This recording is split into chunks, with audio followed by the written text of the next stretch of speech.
أهلا بكم في مرة جديدة من Welcome to Canada Your New Home. سنة الله في العباد، لأنه لا يكون موت لعبيدك يا رب بل هو انتقال، ولأن الموت هو الحقيقة الوحيدة في هذا العالم، وحرصا منا على تغطية كل ما يحتاجه المهاجر من وطنه الأم إلى كندا بيتكم الجديد. لهذا قررنا نحن قناة Welcome to Canada Your New Home ان احنا ندخل للسيميتيريز والفيونرال هومز ونقابل متخصصة في البري بلاننج علشان تشرح لنا نظام المدافن والإجراءات، إعلان الوفاة، الاسعار، انواع الدفن، وازاي كندا بتحتوي كل الجنسيات والأديان الموجودة فيها بالنسبة لطرق الدفن المختلفة. وكمان سألناها عن تكاليف نقل المتوفي إلى بلده الأم، وأهم حاجة الاسعار وطرق الدفن.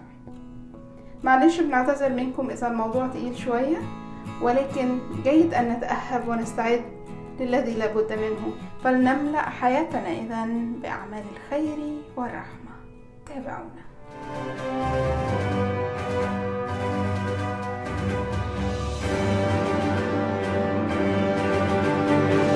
أهلا بكم في حلقة جديدة من Welcome to Canada Your New Home. And today we are very pleased to have Ms. Pauline Wainwright. Ms. Pauline, we're very happy to have you and very thankful for your time and all the information that you're going to share with us today. Thank you very much. It's a pleasure to be here. Thank you for inviting me and welcome to Medalvale. Thank you so much. Before we start, we'd love to introduce you to our followers. My name is Pauline Wainwright and I work for Mount Pleasant Group of Cemeteries, and my role here is that of a funeral and cemetery pre-planning advisor. Our first question today is for the newcomers. We always start focusing on establishing a new life in Canada, looking for a job to provide for the family, working on our language, trying to fit in a new society. And we always forget about, the planning part. So when should I start pre-planning, and what are the tips that I should consider when I start pre-planning? Well, I always think it's a good idea for people to pre-plan. This is a topic that for many, many people is very confronting. It's very difficult to look at, but once they make a decision to pre-plan, and the sooner the better. The benefits, obviously, of pre-planning are once you make the decision, you've locked in that price once you've paid for it. And as we know, things always seem to creep up in price. They never seem to go down in price. So one huge advantage of pre-planning, of course, would be locking in the price. Being able to choose what you want to choose, whether that is traditional burial, whether it's cremation, whatever your choice is. You're not then leaving a burden on your family to make these decisions. You're not leaving the financial burden on the family. They're going through enough difficulty, enough grief at the time, so they really don't need that added stress. Many families who have pre-planned, the children always say, boy, I'm really glad Mom and Dad did this. We didn't have those emotional decisions to make at such a very difficult time. Is it different if the death happens at home or at the hospital? When should I contact the funeral homes?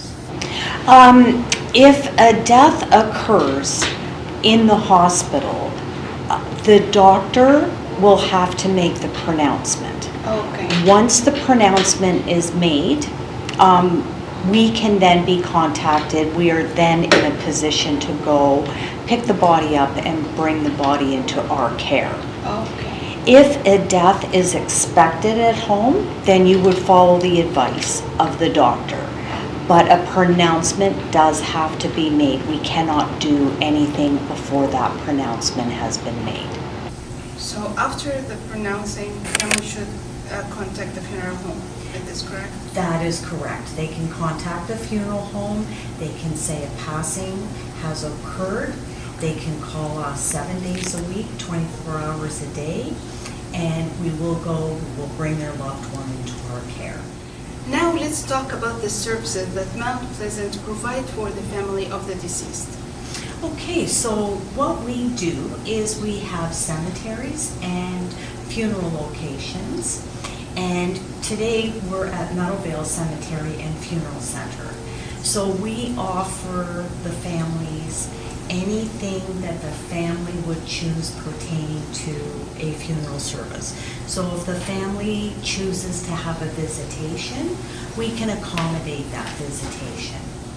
We can accommodate a service here in our chapel. Usually what happens is people will choose a visitation, a next day service here in our chapel or at their church. And then when the service concludes and the burial has been done, then the family can come back here and they can do a reception. So that is a nice time for everyone to gather. So this is our chapel here at Meadowvale Cemetery and Funeral Center. A lot of families will choose to have their service here. Up here, we can also have a slideshow going on. Oftentimes when people choose a service and it's going to happen in one day, it would be for 2 hours. So generally speaking, the first hour is meant for visitation, and the second hour would be for the actual service. So the priest, minister would be over at the podium. Usually the casket is set up here. Okay, and then there's flowers that get placed around the casket. In the visitation, some people like not to open the casket. Yeah.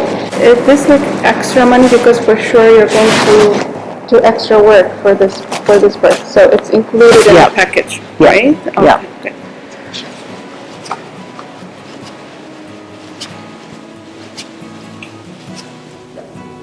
This is our lounge here at Meadowvale.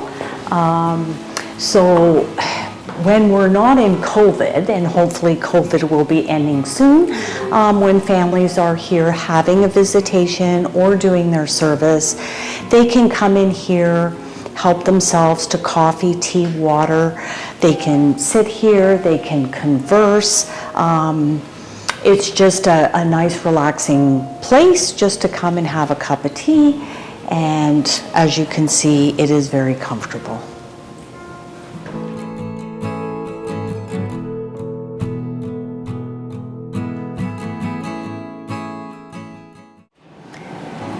So these are our reception facilities again here at Meadowvale, and you can see how the tables are set up.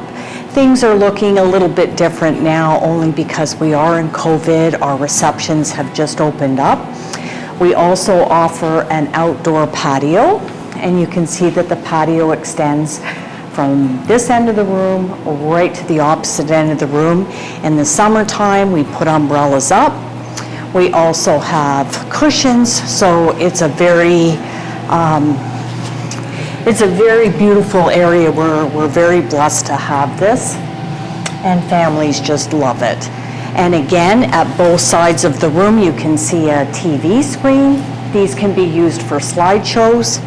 This room right now, you can actually seat 84 people. We can cut the room in half. Again, if it's a smaller family and they don't need all this space, we can, close the room off, and you can see it's a mirror image. Canada is famous for its diversity. We have a very rich society, lots of beliefs, lots of religions, lots of cultures. How does the funeral home adjust and adapt to all these cultures? We have always included everyone. Our cemeteries are non-denominational. We have the utmost respect for all cultures, all religions. We accommodate all cultures, all religions. We're very, very familiar with all the cultures, with the diversity, and we accommodate everyone. Amazing. Can we talk about the types of burials that we have here with Mount Pleasant? Yes, so specifically we have burials that allow for, someone can purchase a grave that allows for a flat marker memorialization, which would be a flat marker flush to the ground, and they can do their memorialization on the marker. They can also choose a grave that allows for an upright monument, and that is a nice way to memorialize. We have cremation burials here as well. We have entombments.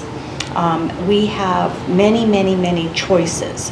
So all the choices can be made by the family based on their culture, their background, etc.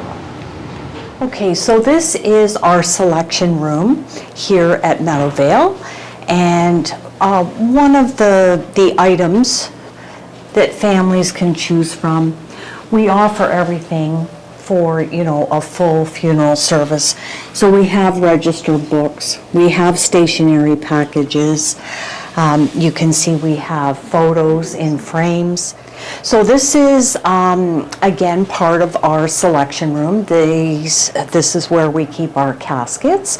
Because the room is only so large, that's why you will see, part of a casket, just a corner. It gives the family an idea of price, color, the various hardware attachments, shows a full picture of the casket. As we move on, we have full caskets. Caskets have many features. They come in many prices. For example, this particular casket, the family can actually pick the corners. Okay, they can pick the corners, and at the time of burial, these corners can be removed and they can be given to the family as, a memory. This casket also comes with a little drawer, so someone who wants to place a little memento can certainly do so.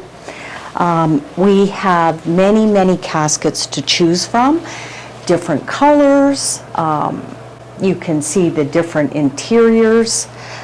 Families can choose something very plain if they wish.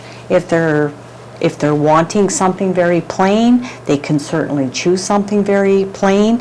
In this particular casket, in my experience, I have seen that families have put magic markers out, and so family and friends will sign the top of the casket.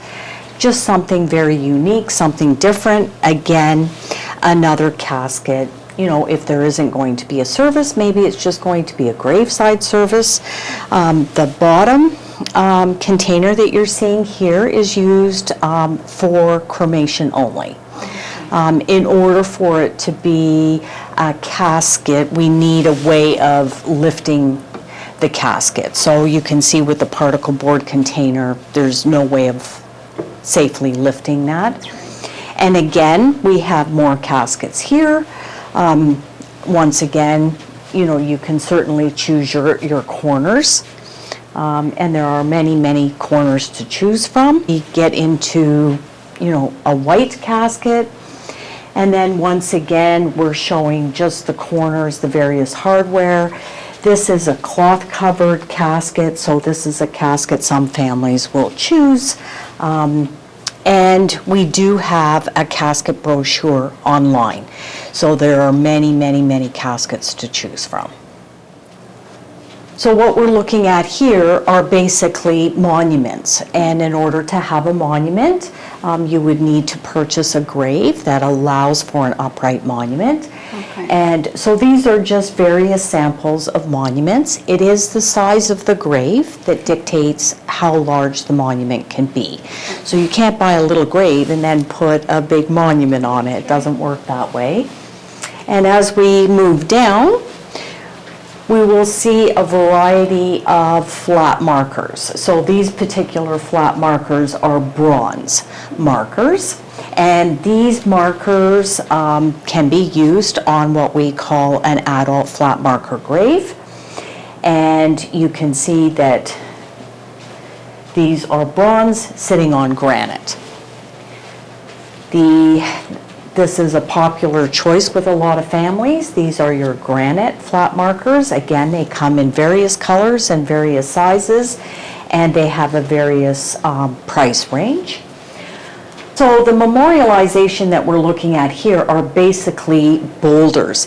These boulders can be found in section 10 of our cemetery, which is Garden of Remembrance, and they can also be found in Forest of Remembrance. And these are used primarily on graves whereby the loved one has been cremated. And these are known as pillow monuments. So this is a large pillow monument, and then we have a small pillow monument. Again, these are placed on graves that are cremated remains.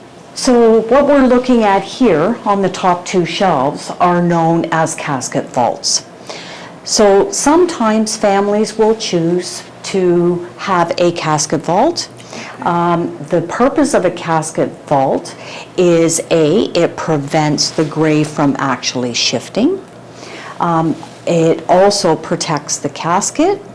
And the other is when we're doing a burial, some families prefer to see the casket being placed into the concrete container rather than just the casket going into the earth. It is a personal choice. It is not mandatory here at Mount Pleasant to have a casket vault. It is simply a family choice, a family decision. They range in prices. This one here is 2,320 pounds in weight, and they just go up in weight. This is 2,700 pounds. So these are very, very heavy concrete containers. But again, they are not mandatory here at Mount Pleasant Group. It is a family choice. What you're looking at on the bottom shelf, these are what we call urn vaults. So for families who choose cremation, at the time of burial, this will be in the grave. The urn will be placed in here, and if a family member wants to add in a little memento or a flower, they can do so. And then, of course, we have the cover.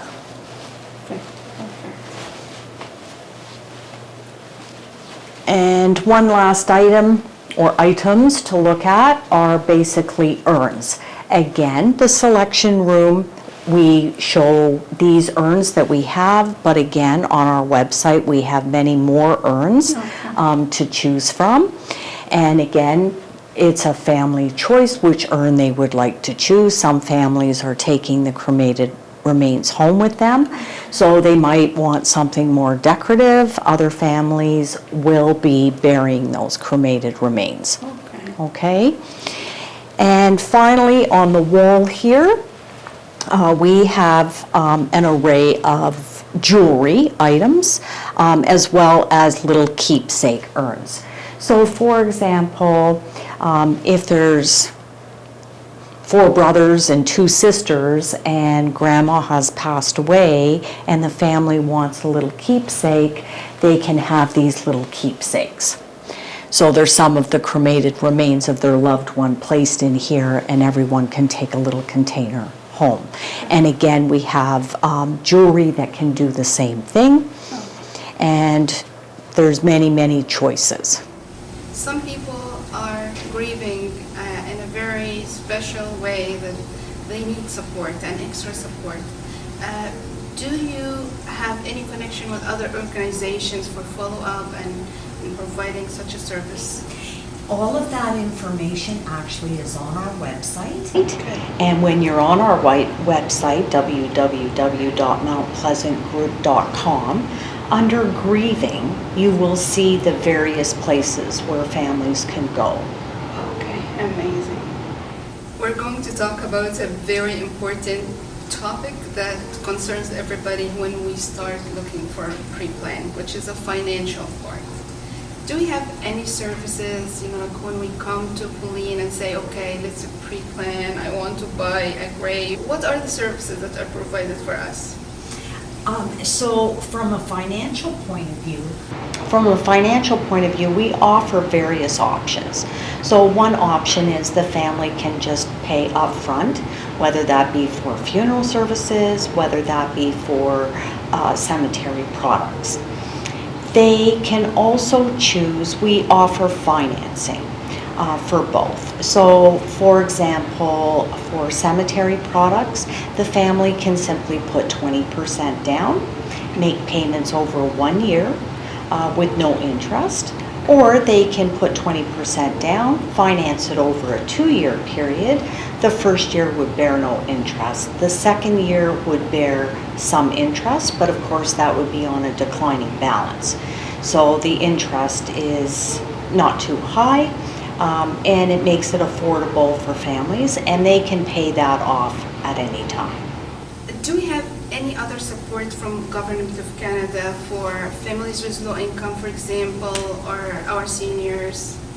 I would answer that question by saying, you know, the region of Peel, we're located here in Peel, so the region of Peel does offer services, same as City of Toronto. So at the time of need, that's where the family would have to go if they are in that category of, you know, low income, etc. Okay, sounds good. I know this could be a silly question because I don't know if we have this service here or we do this here in Canada or not, but in Egypt, we have the option that we clear the grave and we take the relics in, you know, like the casket of the deceased one after a certain time of years. I'm not pretty sure, maybe 10 years or so, and the grave is reused for other members of the family when the time of departure comes. So do we have something like this here in Canada, or the grave is used once? No, we don't have that. When someone purchases a grave from us, they own it forever. Okay. We are based on forever. Some people decide to take the deceased back home to our country of origin, and they struggle where to start, what are the paperwork. Does Mount Pleasant help with such paperwork or procedures? Absolutely. So that family would actually be in contact with one of our funeral directors, and the funeral director would walk them through everything. The funeral director would look after everything that needs to be done as far as the transportation of a casket to be, you know, removed and sent back to the home country of that person. There is a lot involved. It is a costly thing to do, but it can certainly be done, and our funeral directors are very well versed on how that is done. When we say costly, do you have like a range, a number? Well, we would be looking at a minimum of $3,500 basically just for the flight. Because when we are flying a casket, it would have to be hermetically sealed. So this is where the expenses come in. The remains can be transported, whether it be in a wooden casket or a steel casket. So again, these are the things that a funeral director would get into and give those options to the family. For people who want to volunteer or to work at a funeral home, what are the skills they need to have in order to join such a great team? I believe that they need amazing listening skills. They need to be filled with compassion. They need to be passionate in serving people, understanding their needs, and taking all of those components and just really loving serving people and hearing what they want and helping them through that process. So I think listening skills, compassion, just being passionate about people, helping people, guiding people. But we'd love to thank you so much for your time, for your kindness, for all the services that you are doing. Thank you so much, Pauline. You're very welcome. Thank you so much for this opportunity, and I look forward to meeting and serving everyone in your community. Thank you so much for this opportunity. Thank you so much. And we're going to say to everybody who is watching us today, welcome to Canada, your new home.